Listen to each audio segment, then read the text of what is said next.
Hand packing challenges கண்டிப்பா உங்களுக்கு challenges இருக்கும். ஏன்னா குவான்டிட்டியும் டெம்பரேச்சரும் ரொம்ப இஷ்யூ. ஸோ நீங்க ப்ராப்பரா கத்துக்கிட்டு ஸ்டார்ட் பண்ணா கண்டிப்பா எல்லாம் ப்ராப்பரா உங்களுக்கு கிடைக்கும் ரிசல்ட்ஸ்.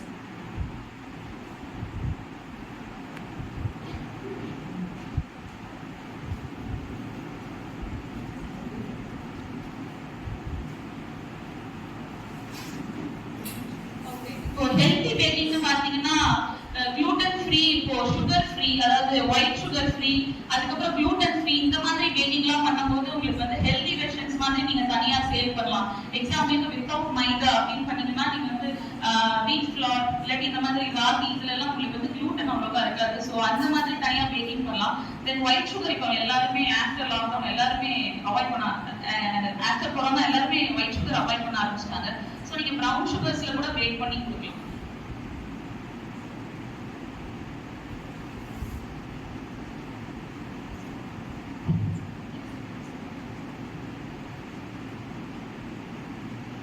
உங்களுக்கு வந்து இப்ப பாத்தீங்கன்னா பேக்கிங் வந்து நல்ல பிசினஸாவே நீங்க ஸ்டார்ட் பண்ணலாம். இப்போ முன்ன இருந்த அளவுக்கு பேக்கிங் இப்ப இல்ல, இப்ப நிறைய ஆப்பர்ச்சுனிட்டிஸ் இருக்கு. நீங்க வந்து ஹோம் பேக்கிங்கா ஸ்டார்ட் பண்றது, அடுத்து கெஃபேவா வைக்கிறது, அடுத்து ஹோட்டல்ஸ்ல ஜாப் ஆப்பர்ச்சுனிட்டிஸ் இருக்கு.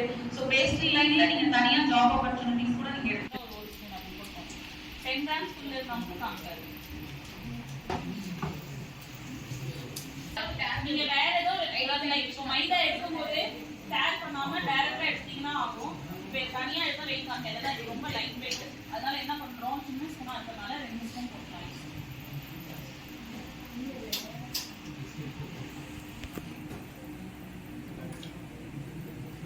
இது எப்பவுமே க்ளோஸ்டா ஸ்டோர் பண்ணணும், ஓபன் பண்ணி ஸ்டோர் பண்ணக்கூடாது. ஓகேங்களா? நீங்க புது ஃப்ரெஷ்ஷா பேக்கெட் ஓபன் பண்ணாலுமே 1 month தான் தாங்குவீங்க. அதுக்கப்புறம் ஆக்டிவேட் ஆகாது.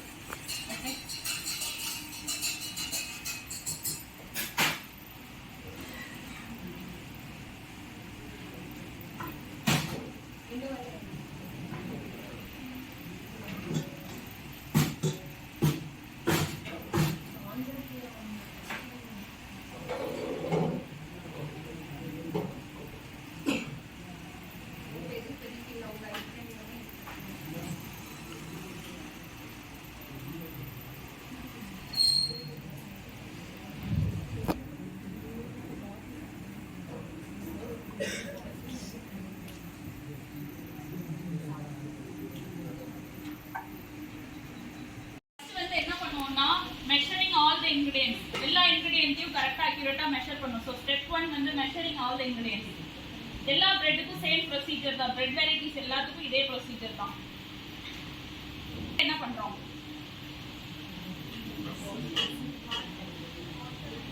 வாட்டர் போட்டு மிக்ஸ் பண்றோம். இந்த ஆக்டிவேஷன் வந்து நம்ம புது ஈஸ்டா பழைய ஈஸ்டான்னு செக் பண்றதுக்காக நம்மளா பண்ணிக்கிறது. இது நம்ம மஸ்ட் கிடையாது. செக் பண்ணும்போது இந்த ப்ரொசீஜர் ஆக்டிவேட் பண்றோம்ல, இந்த மாதிரி வார்ம் பண்ணி, இது வந்து மஸ்ட் கிடையாது, இது நாமளே செக் பண்ணிக்கிறோம்.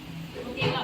ஸோ செகண்ட் ஸ்டெப் என்னன்னா லிக்விட்ஸை போட்டு இந்த இதெல்லாம் மிக்ஸ் பண்றோம். ஸோ மிக்சிங் ஆல் டுகெதர் போட்டுக்கோங்க. செகண்ட் எல்லாத்தையும் ஒரே தோவா மிக்ஸ் பண்றோம். தேர்ட் என்ன பண்ணுவோம், ஒரே தோவா ஆனதுக்கு அப்புறம் நீடிங் பண்ணுவோம். சப்பாத்தி மாவு சாஃப்ட் ஆகிற வரையும் பிசைஞ்சிட்டே இருக்கும் இல்லையா, அது பேர் தான் நீடிங். KNEADING. அந்த மாதிரி இந்த தோ சாஃப்ட் ஆகிற வரையும் நீட் பண்ணுவோம். தேர்ட் ஸ்டெப் என்ன பண்ணுவோம்னா ரெஸ்டிங் விடுவோம். நீட் ஆனதும் க்ளோஸ் பண்ணி வச்சிருவோம். ஸோ கொஞ்சம் ப்ரூஃப் ஆக ஆரம்பிக்கும், சைஸ் மாற ஆரம்பிக்கும், கொஞ்சம் ரைஸ் ஆகும். அது பேர் தான் ப்ரூஃபிங். ப்ரூஃபிங், ரெஸ்டிங் எல்லாம் வந்துடும். ஸோ அது ரெஸ்ட் ஆனதுக்கு அப்புறம் ஒரு பஞ்ச் பண்ணிட்டு குத்திட்டு அதுக்கப்புறம் மறுபடியும் லைட்டா நீட் பண்ணிட்டு ஷேப்பிங் பண்ணுவோம். அடுத்த ஸ்டெப் உங்களுக்கு என்ன ஷேப், இப்போ பாவு பண்ணா பாவு பன் ஷேப், கோகனட் பண்ணா கோகனட் பன் ஷேப்பு, பிரெட்னா பிரெட்டோட ஷேப் பண்ணி எதுல பேக் பண்ண போறீங்களோ அதுலயே டைரக்டா வச்சிடணும். இப்போ ட்ரேல வைக்க போறீங்கன்னா ட்ரேல வச்சிடணும். இப்போ பிரெட்டா இருந்தா பிரெட் மோல்ட்ல வைக்கிறோம்னா வச்சிடணும். ஏன்னா ஒன்ஸ் வந்து இதுக்கப்புறம் ஷேப் பண்ணதுக்கப்புறம் வச்சதுக்கப்புறம் நீங்க மாற்ற முடியாது, ட்ரே மாற்ற முடியாது. ஈஸ்ட் ப்ரூ ஆக ஆரம்பிச்சிடும், ட்ரேல எடுத்துட்டு தூக்கிலாம் வைக்க முடியாது. ஸோ எதுல பேக் பண்ண போறோமோ அதுலயே வச்சிடணும் ஷேப் பண்ணிட்டு. ஓகே, அடுத்தது ப்ரூஃபிங். செகண்ட் ப்ரூஃபிங் இது.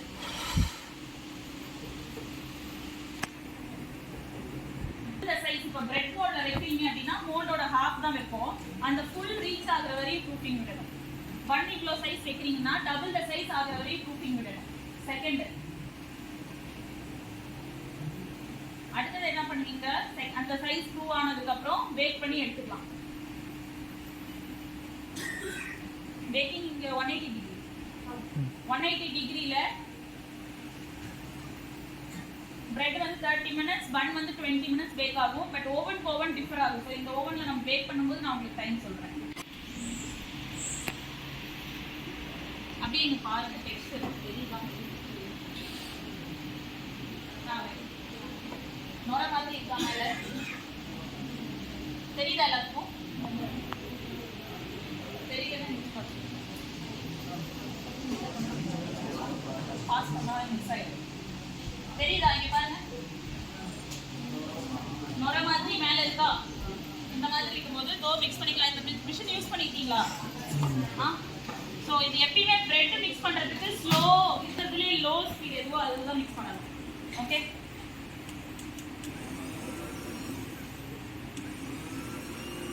இதை விட ஸ்லோவா மிக்ஸ் பண்ணணும். ஒன் ஸ்பீடே இவ்வளோ நிறையா இருக்கு இந்த மிஷினில். ஓகேவா?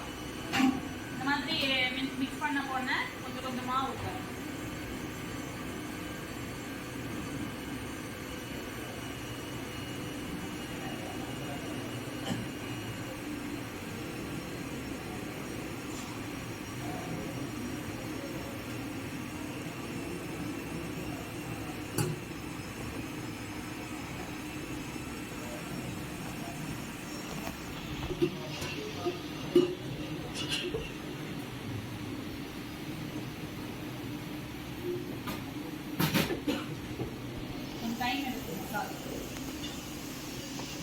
அது இதே மாதிரி தான்.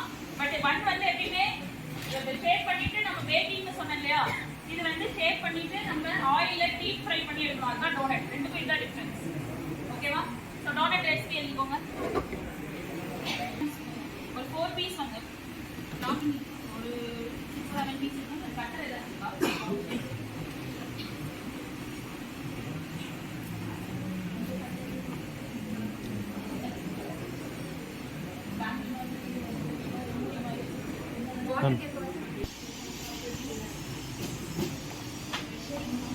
இன்னொன்னு மைதா ஒரு பிராண்டுக்கு வாட்டர் வந்து கொஞ்சம் டிஃபரன்ஸ் இருக்கும். இப்போ 550 கிராம்ஸ் ஒரு மைதா குடிக்கணும்னா அடுத்த வேற பிராண்டுக்கும் அதே கிராம்ஸ் குடிக்கணும்னு சொல்ல முடியாது. ஸோ நான் உங்களுக்கு டெக்ஸ்டர் காமிக்கிறேன். அந்த டெக்ஸ்டர் வர வரையும் நீங்கள் எக்ஸ்ட்ரா வாட்டர் வேணா ஆட் பண்ணிக்கலாம்.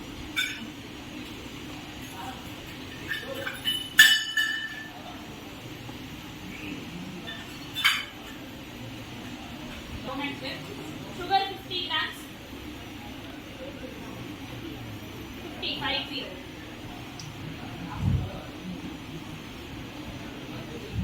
salt 3 grams, egg 1, ஒரு egg எவ்வளோ grams? 45 to 50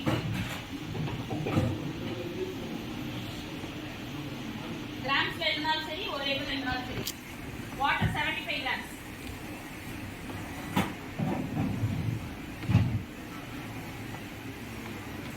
yeast 50 grams,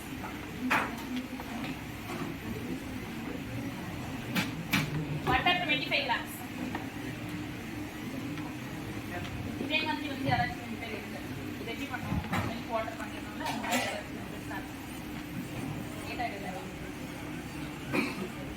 first மில்க்கும் வாட்டரு சுகரு ஈஸ்ட் போட்டு ஆக்டிவேட் பண்ணிட்டு ட்ரைன் மில்க் போட்டு பீட் பண்ணணும்.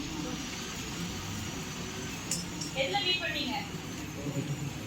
எலக்ட்ரிக் பீட்டர்ல பீட் பண்ணணும். கையில எல்லாம் பீட் பண்ண முடியாது. ஒன்னா ஹேண்ட் பீட்டர் இல்லாட்டி அந்த மிஷின்ல பீட் பண்ணணும். ஓகேங்களா? மிக்ஸை வச்சு பீட் பண்ணணும். எதுக்கும் நார்மல் சுகரும் போட்டு பீட் பண்ணுவீங்க. நார்மல் சுகர் ஃபுல்லா கரைஞ்சி நிற்கிற வரையும் பீட் பண்ணணும். ஓகேவா? அந்த மாதிரி பீட் ஆனதும் மீதி இருக்க ட்ரை இன்கிரியன்ஸ் எல்லாம் இங்கே இதுல என்னென்ன ட்ரை இன்கிரியன்ஸ் இருக்கு?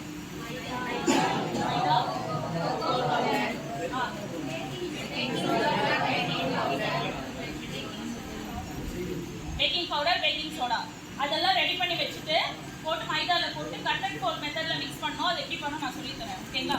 லாஸ்டா ஆயில் எசன்ஸ் போட்டு அது கூட ஃபுட் கலர் போட்டு மிக்ஸ் பண்ணி பேக் பண்ணி எடுக்கலாம். இப்போ நீங்க எது ஒட்டுக்கா எடுக்கணும் தம்பி? ஃபர்ஸ்ட் எக், சுகர் ஒரு பவுல் எடு. அதுக்கப்புறம் ட்ரை ஸ்டேஜ் வர வரையும் தெரியுதா உங்களுக்கு? raise தெரியுதா இந்த ஸ்டேஜ் raise plastic bubble இந்த ஸ்டேஜ் தெரியுதா இதுதான் கரெக்டான சுகர் 88 சாப்பிட்டா ஒரே ஓவாக்கி raise ஆகாது ஏன்னா ஸ்கின் ட்ரை ஆயிடுச்சுன்னா காஞ்சி போயிடுச்சுன்னா அது raise ஆகிறதுக்கு வெயிட் ஆயிடும் ஸோ raise ஆகாது அதனால என்ன பண்ணுவோம் மேலே க்ளோஸ் பண்ணி வைக்கணும் இல்லாட்டி மேலே ஆயில் அப்ளை பண்ணி வைக்கணும் பவுல் அப்படியே கூட வைக்கணும் க்ளோஸ் பண்ணி லைட்டாக மேலே பட்டன் தான் வைக்கணும் கொஞ்சம் தள்ளி அழுத்தி இப்படி தள்ளணும் ஓகே அதே கையில் திருப்பி கொண்டு வரணும் ஓகே அடுத்து இந்த கையில் இந்த போர்ஷன் வச்சு தள்ளணும் கொண்டு வரணும் ஒரே கையில் இப்படி இப்படி பண்ணிட்டு இருக்கக்கூடாது ஓகே போயிட்டு திரும்ப வரணும் ஓகே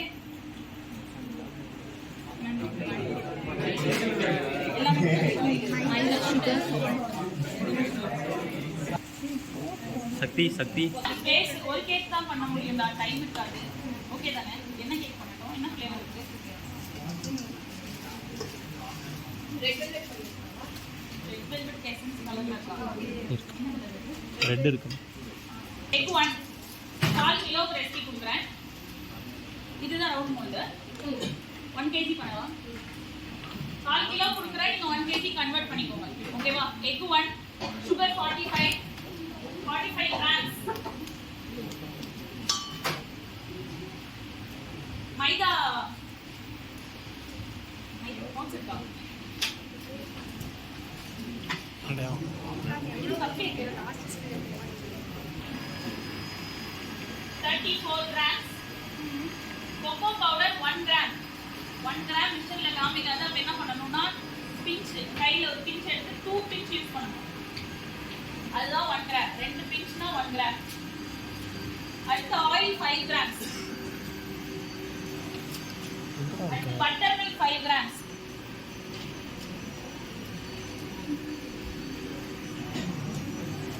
vanilla essence 2 drops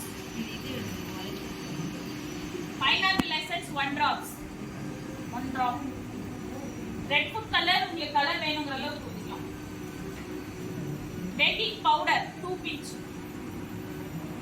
னா எவ்வளவு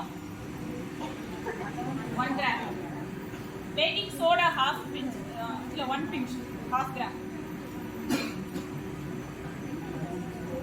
vanilla essence 2 drops pineapple essence 1 drop இதுக்கு யாராச்சும் கொஞ்சம் ரெசிபி எடுங்க இப்போ நம்ம எப்பயுமே ரெட் வெல்வெட்டை பொறுத்தவரையும் எக்ஸ்ட்ரா தான் ஸ்பாஞ்ச் அடிக்கணும் ஏன் ரெட் வெல்வெட் சைடில் கலர் க்ரம்ஸ் இருக்கும் பார்த்துட்டீங்களா கலராக க்ரம்ஸ் ஓட்டணும் இல்லையா ஸோ அந்த க்ரம்ஸ் ஒன்றும் இல்லை ஸ்பாஞ்ச் இருக்குல்ல அதனுடைய தூள் தான் கேக்கோட தூள் தான் அந்த கலர் க்ரம்ஸ் ஸோ அது தனியாக நம்ம ரெடி பண்ணணும் அதனால என்ன பண்ணுறோம் கேக் எப்பயுமே எக்ஸ்ட்ரா அடிச்சுட்டு அது தனியாக எடுத்துக்கிறோம் ஓகேங்களா இப்போ 250 கிராமுக்கு 1 எக்னா 1 கேஜிக்கு எத்தனை இது 4 எக்ஸ் இது actually 3/4 kilo mould 7 inch mould கரெக்டா யாமினி இது 3/4 கிலோ மோல்டு தானே தெரியல 7 inch half kg so 3/4 kilo mould ஆனால் நம்ம இப்போ எவ்வளோ பண்ண போகிறோம் 1 kg பண்ணிக்கலாம் ஏன்னா இப்போ நமக்கு ஸ்பாஞ்ச் எக்ஸ்ட்ராவாக வேணும் இல்லையா அதனால 3/4 கிலோ கேக்குக்கு 1 kgக்கு ஸ்பாஞ்ச் அடிக்கணும் ரெட் வெல்வெட்டுக்கு மட்டும்தான் இந்த இது ஓகேங்களா ஏன்னா ஒரு லேயர் ஆஃப் ஸ்பாஞ்ச் வந்து நம்ம தனியாக எடுத்து வேற எதுக்கு யூஸ் பண்ணுற ஸ்பாஞ்ச் கிராம்ஸ்க்கு யூஸ் பண்ணுவோம் மற்ற 3 லேயர் தான் கேக்குது ஸோ நம்ம இப்போ 3/4 கிலோ மோல்டில் 1 kg ரெசிபி போட போகிறோம் 1 kg கன்வெர்ட் பண்ணிக்கோங்க இன்ட்டு 4 பண்ணிக்கோங்க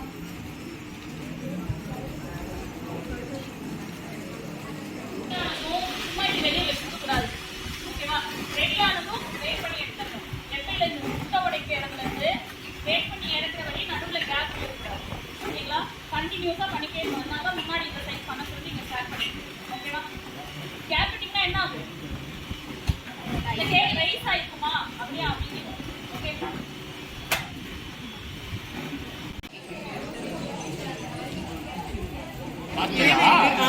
எல்லாரும் வருத்தப்படுறாங்க பால் பன் மாதிரி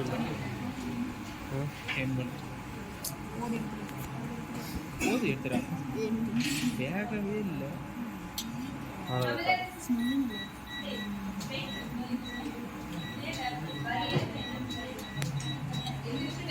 Please. ஏ தம்பி சக்திவேல் செத்து மாட்டா.